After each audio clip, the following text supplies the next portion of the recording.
नमस्कार, आप देख रहे हैं खबर फास्ट पर। सिंहासन पर महासंग्राम, मैं हूं आपके साथ प्रीति सिमार। देखिए, यूपी में 5वें चरण का मतदान जारी है। 12 जिलों की 61 सीटों पर वोटिंग हो रही है और 3 बजे तक 46% मतदान हुआ है। तो वहीं छठे चरण का प्रचार भी तेज है। सभी दलों के दिग्गज हॉट सीट गोरखपुर की जमीन पर चुनाव प्रचार कर अपनी अपनी जीत पक्की करने की जुगत में है। गोरखपुर विधानसभा, जहां से इस बार सीएम योगी आदित्यनाथ चुनावी मैदान में है, उनका गढ़ माना जाता है, उनके लिए एक सेफ सीट ये मानी जाती है। लेकिन इस बार क्या यहां कोई बदलाव होगा, ये 10 मार्च को पता चलेगा। लेकिन इतना जरूर है कि इस बार मुकाबला बड़ा दिलचस्प और बड़ा कड़ा है। जहां जहां बीजेपी के दिग्गज, वहां वहां सपा अध्यक्ष अखिलेश यादव हैं। बीजेपी के हर वार पर सपा का काउंटर प्रहार है। अब सवाल यह है कि क्या अखिलेश बीजेपी की पिछली जीत का बदला लेकर काउंटर कर पाएंगे? इसी पर हम बात करने वाले हैं। और गोरखपुर से राजनीतिक संपादक संजीव कपासिया हमारे साथ जुड़ेंगे। वहां के क्या कुछ मुद्दे हैं, वहां की जनता की क्या राय है गोरखपुर के विकास को लेकर, सीएम को लेकर, वो हम जानने की कोशिश करेंगे। क्योंकि अब छठे चरण में 3 मार्च को जो मतदान होना है, उसमें गोरखपुर सीट पर मतदान होना है।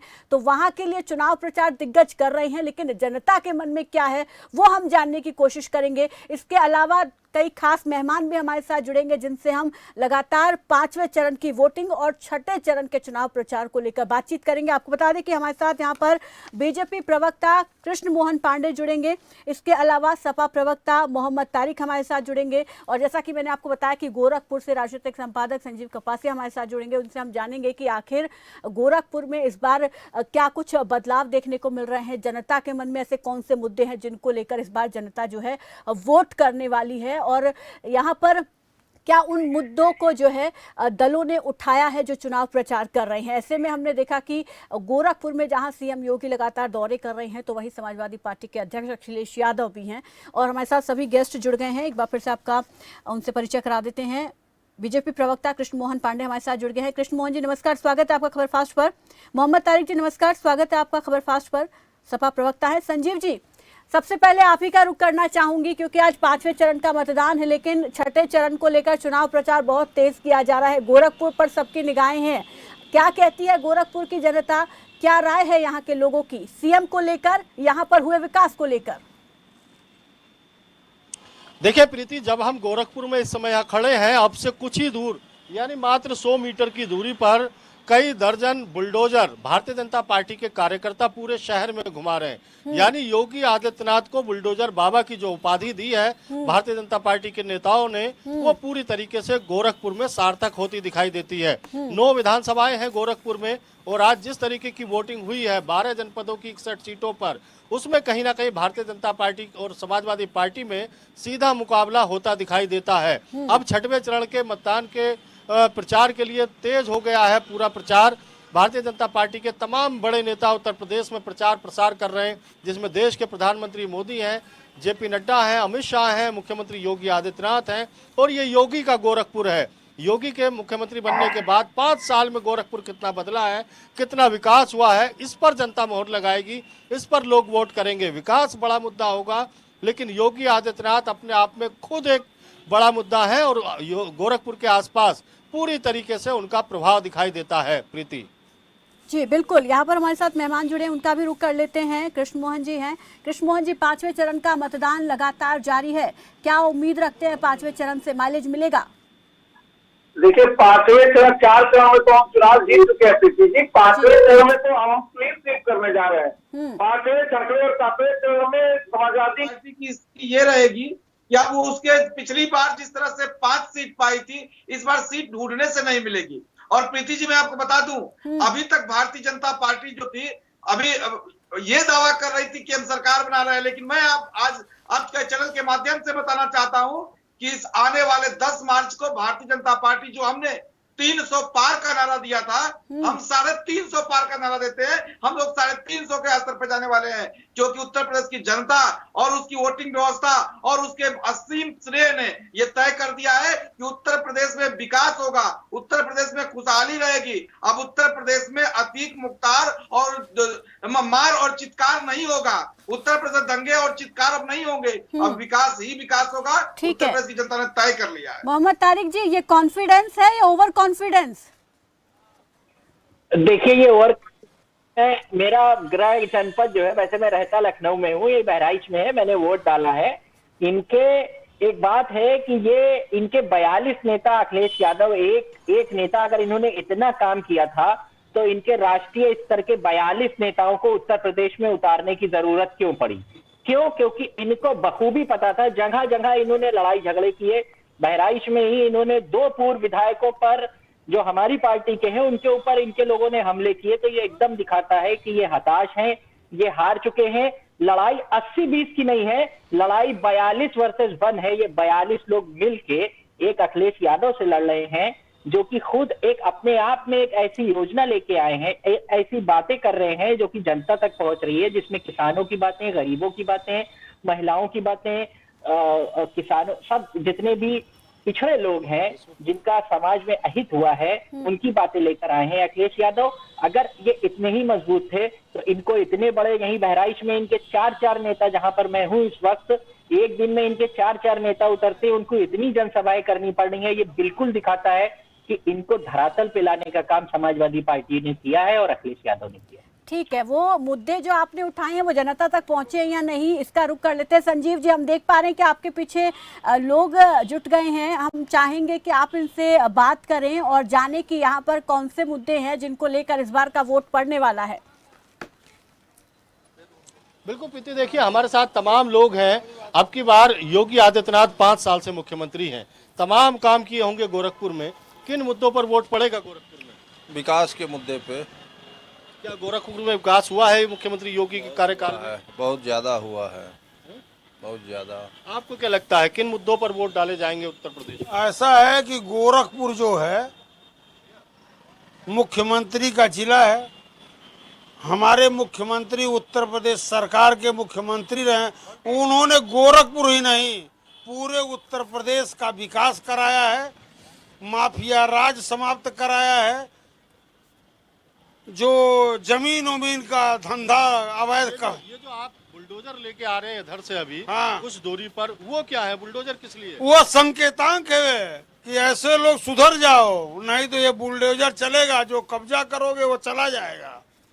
और इसके लिए जोगी जी बहुत बहुत बधाई के पात्र हैं। 9 सीटों में कितनी सीटें मानते हैं भारतीय जनता पार्टी की? हाँ? गोरखपुर में 9 सीटें हैं, हाँ। कितनी सीटें आप मानते हैं भारतीय जनता पार्टी? हम तो 9 ही मानते हैं, लेकिन 8 सीट तो क्लियर है।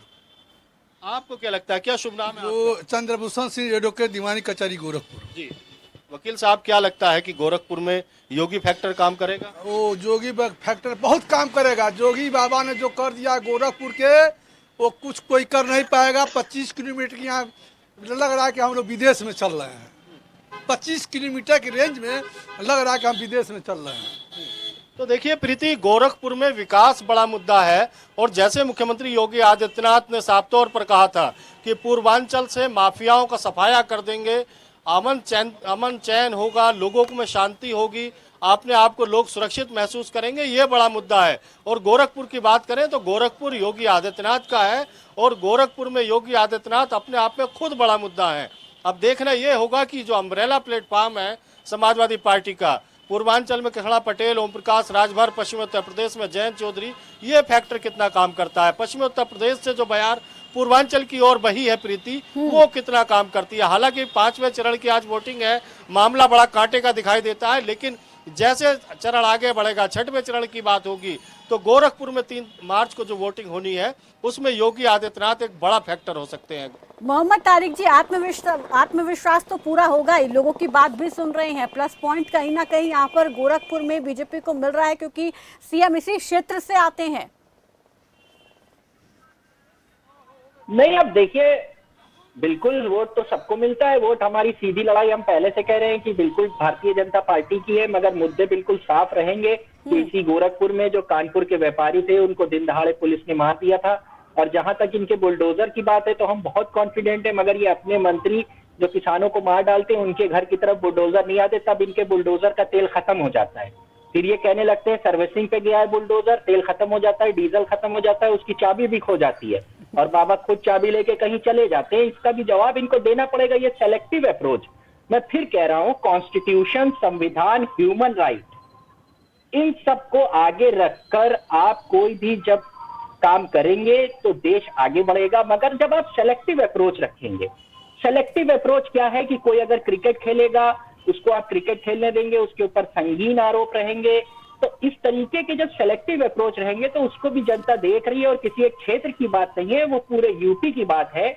और जिस मेन मुद्दे पे ये आगे बढ़े थे, लॉ एंड ऑर्डर, उसी पे ये जगह जगह मार खाए हैं, जगह जगह पे ये मात खाए हैं, उस पे उसी पे ये नीचे जा रहे हैं बार बार, उसी पे जनता इनको ढकेल रही है। मैं फिर कह रहा हूं, इन्होंने हमेशा धर्म की पिच पर खेला, ये धर्म की पिच पर खेलकर 2 से 100 सीट तक पहुंच गए। अब टाइम आ गया है कि जनता इनको उस धर्म वाली पिच से घसीट कर लेकर आएगी और कहेगी ये है विकास की पिच, अब यहीं खेलना है, हम कहीं नहीं जाने देंगे। इस बार ठीक उत्तर है प्रदेश के कृष्ण चुनाव मोहन जी, धर्म के पिच पर खेलते हैं और सेलेक्टिव अप्रोच रखते हैं, इसका जवाब मैं लूंगी। लेकिन यहाँ पर अब हम देख रहे हैं ना तारिक जी, सपा प्रमुख जो है अखिलेश जी, वो भी कहीं ना कहीं अब सॉफ्ट हिंदुत्व यहाँ पर दिखा रहे हैं। हनुमानगढ़ी आज पहुंचे हैं, हालांकि रामलला के दर्शन नहीं किए, नहीं तो फिर लोग ये भी कहेंगे कि बिल्कुल बीजेपी को कॉपी कर रहे हैं। इसका एक जवाब देना बोलिए तारिक जी। योगी जी से पूछा गया था कि अगर, हेलो मैं अपना जवाब पूरा कर लूं, एक सेकंड लूंगा, कि जब योगी जी से पूछा गया था कि जो मस्जिद को जमीन दी गई है क्या आप वहां जाएंगे, तो उन्होंने कहा कि मैं एक चीफ मिनिस्टर के नाते चला जाऊंगा मगर योगी के नाते नहीं जाऊंगा। हर आदमी को अपनी धार्मिक आस्था जताने की इजाजत है, इसका सबूत योगी आदित्यनाथ ने खुद दिया है। अखिलेश यादव को भी अपनी धार्मिक आस्था का पूरी आजादी है, वो एक हिंदू है, वो क्यों नहीं जाएंगे? आप रोक लेंगे क्या उनको? यही तो बात है, आप ये दिखाना चाहते हैं कि कौन श्रेष्ठ हिंदू है और कौन नीचा हिंदू है। हम कहते हैं कि सब हिंदू बराबर है। सर हम कुछ नहीं दिखाना चाहते, ये जो विपक्षी दल की तरफ से आरोप लगते हैं मैं उसकी बात कर रही हूँ। जनता पार्टी, आपको नहीं कह रहा हूँ मैं, ये भारतीय जनता पार्टी को कह रहा हूँ। क्या अखिलेश यादव को अधिकार नहीं है? आप कहते हैं राम हमारे, तो कल अखिलेश कहने लगेंगे कि कृष्ण हमारे, वो तो उन्हीं के वंशज आते हैं, यादव से आते हैं, यादव समाज से। लेकिन समाजवादी की तरफ से मैं इस बात का बिल्कुल खंडन करता हूं, क्योंकि आप कतई भगवान को क्लास में नहीं डिवाइड कर सकते, एकदम भी। हमारी पूरी लड़ाई हिंदुस्तान बहुत पीछे से लड़ता आया इसी चीज का, जो भगवान को अब क्लास में और सेक्शंस में ना डिवाइड करे। वो यूनानिमस है, वो सबके, वो अखिलेश के, मैं बहुत जिम्मेदारी से कह रहा हूं कि इनके भी हैं, मगर इनका ये कहना कि हमारे नहीं है, हमें इस पे आपत्ति है।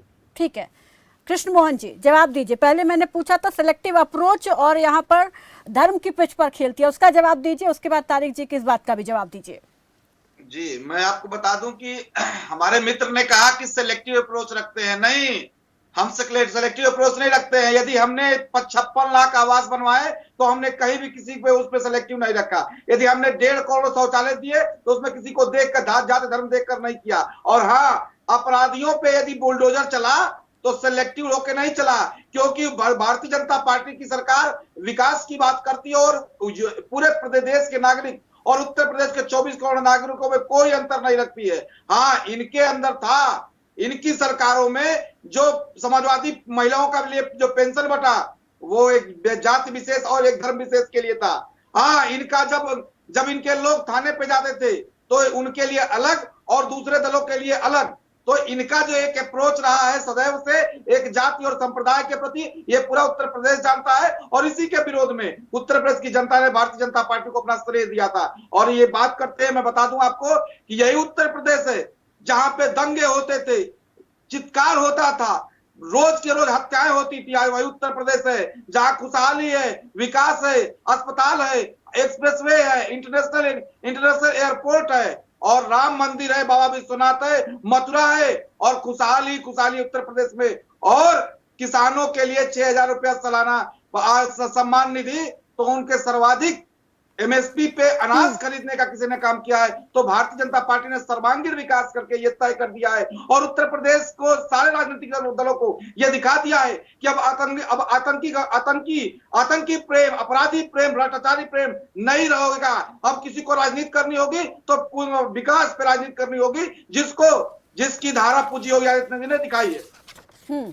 ठीक है संजीव जी, आपके पास आना चाहूंगी यहाँ पर, क्योंकि 5वें चरण का मतदान भी हो रहा है। कल आप अयोध्या में थे, वहां पर तमाम चीजों को आपने देखा, पर का लोगों से भी बात की। आज जब मतदान हो रहा है तो कौन कौन से मुद्दों के आधार पर लोगों की तरफ से वोटिंग की जा रही है, कौन से यहाँ पर मुख्य मुद्दे हैं जिन पर आज वोट पड़ रहा है?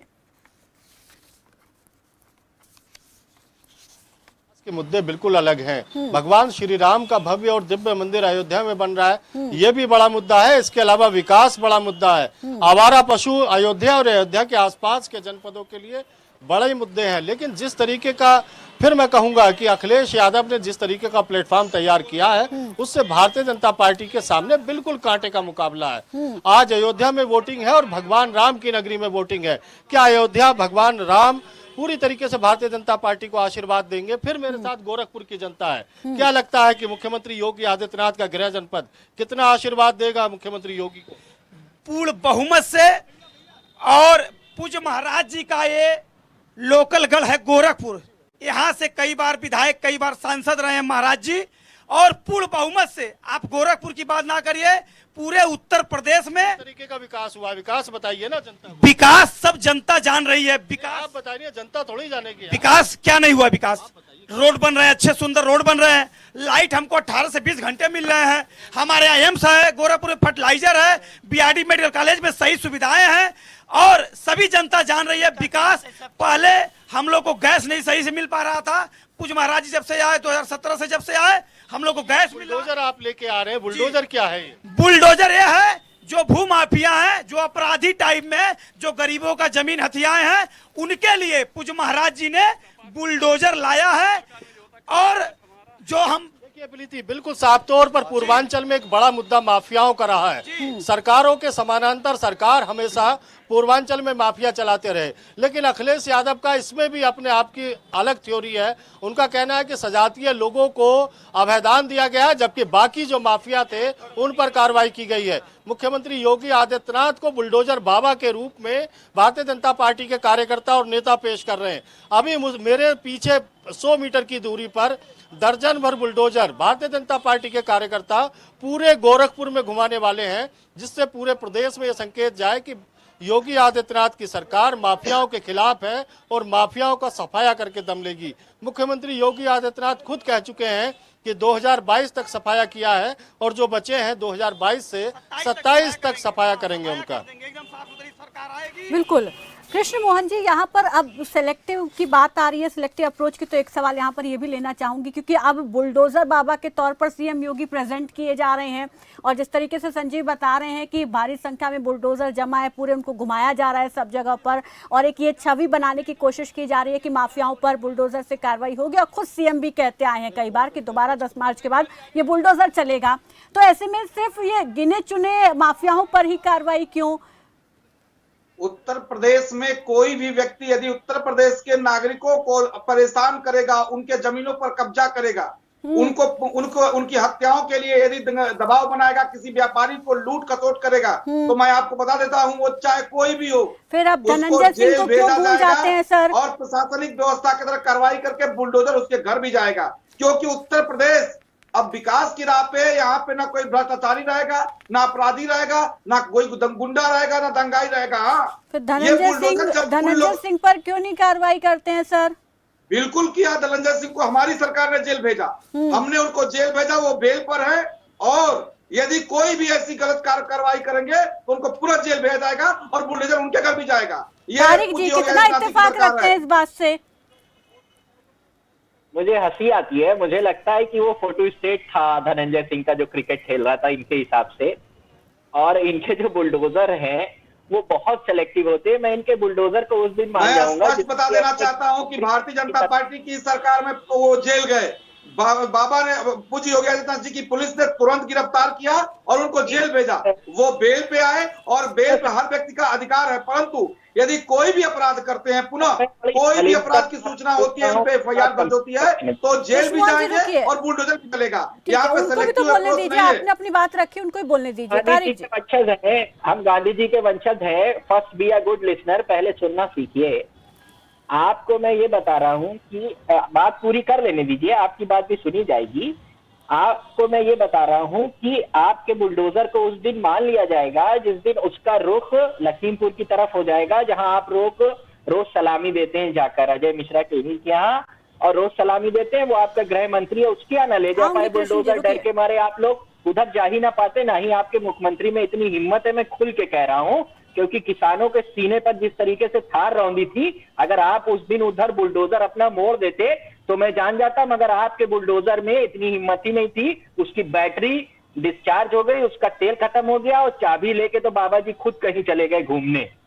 तो इस तरीके का काम न करिए कि बुलडोजर इधर उधर घुमाइए, लोगों को डराइए ना। ये लोकतंत्र है, इसमें सबको अधिकार है अपनी बात रखने का। हम भी अपनी बात रख रहे हैं और आप भी अपनी बात रख रहे हैं। अब उसमें आप तुरंत अपने आप उधर ले जाएंगे कि उनको तो कोर्ट ने जमानत दी। कोर्ट में चार्जशीट आप ही की पुलिस पेश करती है। आपका जब गृह मंत्री बैठा रहेगा तो चार्जशीट हल्की बना के दी जाएगी ताकि उनको जेलों से बाहर निकाल लिया जाए। और आपके पास कुछ अब मुद्दे बचे नहीं है, टोटल बिल्कुल खत्म हो चुका है सब कुछ। आप इस फेज में इस तरीके से हारेंगे कि आपको सीटें ढूंढने नहीं मिलेंगी, वो चाहे गोंडा हो, चाहे बहराइच हो, चाहे श्रावस्ती हो, चाहे बलरामपुर हो, या आगे आप पूर्वांचल की तरफ बढ़ जाएं, उधर आप तो बहुत ही बुरी तरीके से हारने जा रहे हैं। इस बार आपकी ये जितने भी झूठे आपके वादे थे उससे जनता हो चुकी है परेशान। आपने एयरपोर्ट की बात की, उसका भी दे दूं। एयरपोर्ट आप इसलिए बनाते हैं ताकि अगले दिन उसको बेच डालें आप। एनसीआरबी का डेटा भी उठा के देख लिया करिए, थोड़ी पढ़ाई किया करिए घर पे बैठ के। प्रवक्ता साहब, आपसे रिक्वेस्ट है, एनसीआरबी कहता है कि आपने महिलाओं के खिलाफ उत्तर प्रदेश 1 नंबर है अत्याचार पे। आप रात में जला देते हैं बेटियों को यहाँ के, ये भी पढ़ लिया करिए। और सारी जितनी आपकी सरकारी संस्थाएं, चाहे पढ़ाई तो समाजवादी करते हैं, इस बात में सहमत हूँ, क्योंकि उनके यहाँ तो एफआईआर थाना में एफआईआर नहीं होती है, एफआईआर समाजवादियों के घर होती है। तो वो जब समाजवादियों के घर एफआईआर होगी तो पढ़ाई निश्चित तौर पर समाजवादी करेंगे, उसमें कोई शक नहीं है, क्योंकि पढ़ाई आप लोग करते हैं। और बिल्कुल यहाँ रोकना चाहूंगी कृष्णमोहन जी, संजीव के पास जाएंगे। संजीव, हम देख पा रहे हैं कि यहाँ पर पूरा चुनावी माहौल है, क्या तस्वीर देख पा रहे हैं, जरा दर्शकों को बताएं। प्रीति, देखिए केंद्र में मोदी सरकार में मिनिस्टर अनुराग ठाकुर यहाँ पर रोड शो कर रहे हैं। योगी आदित्यनाथ का गृह जनपद, और अनुराग ठाकुर अपने समर्थकों के साथ योगी आदित्यनाथ के क्षेत्र में यहाँ पर कर रहे हैं, रोड शो कर रहे हैं। उनसे बात करने की कोशिश करेंगे। अनुराग, जिंदाबाद जिंदाबाद। आपके बाद में बात करते हैं, तरीके का माहौल है। आपका शो है, चलो चलो। अनुराग जी, आपके बाद का माहौल मैं बता रहा हूँ ना, करवाना इधर आ जाओ। बिल्कुल, ये देखिए अनुराग ठाकुर मुख्यमंत्री योगी आदित्यनाथ के शहर में रोड शो कर रहे हैं और इनके आगे बुलडोजर है। मुख्यमंत्री योगी आदित्यनाथ को बुलडोजर बाबा के रूप में पेश करने की कोशिश है यहाँ पर, और तमाम जो भारतीय जनता पार्टी के कार्यकर्ता है वो जश्न मना रहे हैं पूरी तरीके से। उनको साफ तौर पर मालूम है कि योगी आदित्यनाथ का गृह जनपद है तो कंफर्ट जोन में होगा। कई कार्यकर्ताओं से हम बात करनी चाहेंगे, किस तरीके के किन मुद्दों पर वोट कर रहे हैं यहाँ की जनता, किन मुद्दों पर वोट कर रहे हैं? भाजपा। देखिए, इनको मुद्दों से मतलब नहीं है, इनको जनता के सरकार से मतलब नहीं है, सिर्फ भाजपा है। भाजपा भाजपा भाजपा। योगी आदित्यनाथ का गृह जनपद है तो कम से कम इतना कंफर्ट जोन तो भारतीय जनता पार्टी को होना ही चाहिए। प्रीति, बिल्कुल, ये हमेशा देखा जाता है कि सीएम जिस भी क्षेत्र से होते हैं वहां पर उस क्षेत्र को इस चीज का प्लस पॉइंट जरूर मिलता है, उस पार्टी को इस चीज का प्लस पॉइंट जरूर मिलता है। यहाँ पर कृष्णमोहन जी, आप बताइए, यहाँ पर जिस तरीके से तारिक जी कह रहे थे उनकी बात का जवाब दीजिए। देखिए, आपको बता दूं, इन्होंने, हमारे मित्र ने एनसीआरबी डाटा का रिपोर्ट दिया, तो एनसीआरबी के बता, इनको पता है, और आप भी पत्रकारिता में से लंबे दिनों से, और संजीव भाई भी जुड़े हुए हैं, ठीक से जानते हैं ये लोग कि आप लोग जानते हैं कि एनसीआरबी का डाटा कैसे तैयार होता है। दूसरा, जिस स्टेट में, जिस थाने में सर्वाधिक एफआईआर दर्ज होगा, छोटे से छोटे अपराध के भी अपराध रजिस्टर होंगे, और ये मुख्यमंत्री या उच्च अधिकारियों द्वारा कहा कि छोटे से छोटे अपराधी होते हैं तो उसका रजिस्टर होगा, तो एनसीआरबी डाटा जाना जाएगा। परंतु उन जगहों पे जहां पे बेटियां उठा ली जाती थी, 3 दिन बाद लौटाई जाती थी और एफआईआर तक नहीं होती थी, इन्हीं के एक मंत्री हुआ करते थे गायत्री प्रसाद जी, जिन्होंने एक महिला का रेप किया और वो महिला चिल्लाती रही, परंतु हाई कोर्ट के कहने पर एफआईआर होता है, और हाई कोर्ट के कहने के एफआईआर के बावजूद वो मंत्री मुख्यमंत्री के साथ घूमता रहा, उसको बचाते रहे लोग, बावजूद उसके जब सुप्रीम कोर्ट ने कहा तब जाके उसकी गिरफ्तारी होती है, और वो व्यक्ति आज जेल में है क्या, और न्यायालय उसको दंडित कर चुका है। क्या हमारे समाजवादी मित्र इस बात पे सेम बोलेंगे? क्या इस बात का दुख है इनको कि एक महिला के साथ इन्होंने एफआईआर तक नहीं होनी थी, जिसके साथ गायत्री प्रसाद ने रेप किया, और ऐसी ढेर सारी घटनाएं हैं। इनके एक सहयोगी हुआ कर जो वर्तमान ठीक में है। सहयोगी है, उनके पिता अजीत सिंह जी कहा करते थे कि जिस गाड़ी ठीक है। पे सपा का झंडा बैठा होगा ठीक है, कोई गुंडा, सबके अपने जो अपने जितना मुद्दे बड़ा हैं और अपराधी, जनता के वो मुद्दों उतना पर बड़ा मोहर समाजवादी। लगाएगी। ये 10 ये मार्च को तो हम इनका देखेंगे। चरित्र कृष्ण रहा जी है। ठीक है, ठीक है। तारिक जी, यहाँ पर अब तक क्योंकि अखिलेश और सीएम की कुर्सी के बीच में बीजेपी है, बड़ी चुनौती है, लेकिन अब कुंडा से जो प्रत्याशी हैं, मैं यहाँ पर उनका नाम लेना चाहूंगी, राजा भैया जिन्हें हम कहते हैं, वो बिल्कुल वो यहाँ पर बड़ी चुनौती दे रहे हैं कि कुछ भी हो जाए सीएम नहीं बनने देंगे अखिलेश को। तो बीजेपी तो बड़ी चुनौती है, अब वो भी यहाँ पर एक बड़ी चुनौती के तौर पर आ गए हैं।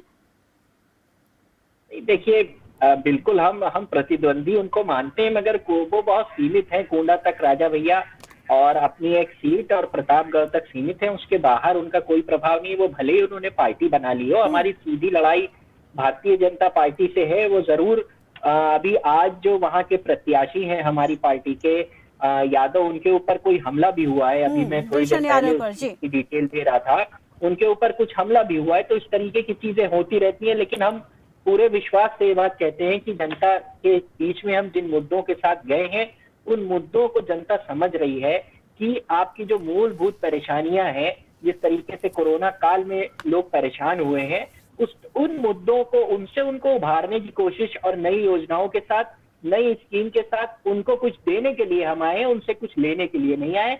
ये लोग उनसे सिर्फ जनता से छीनना चाहते हैं, टैक्स लेना चाहते हैं, वापस कुछ नहीं देना चाहते। अब आप देख लीजिए, ये जैसे यूक्रेन का मैटर है, वहां भी ये क्रेडिट लेना चाहते हैं।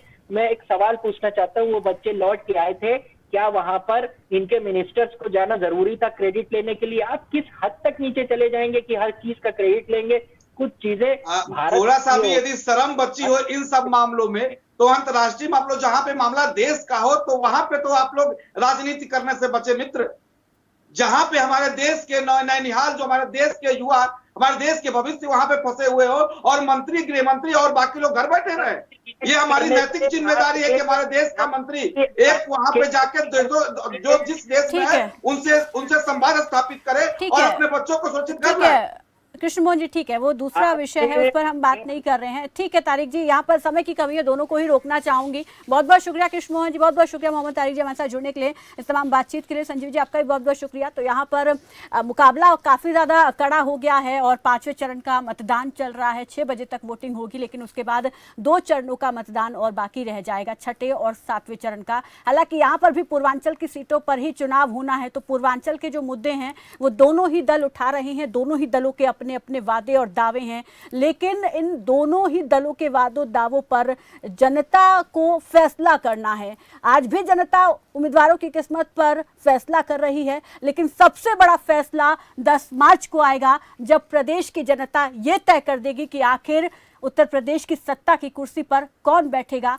ये देखना होगा। चलिए, फिलहाल मेरे साथ बस इतना ही, दीजिए इजाजत, नमस्कार।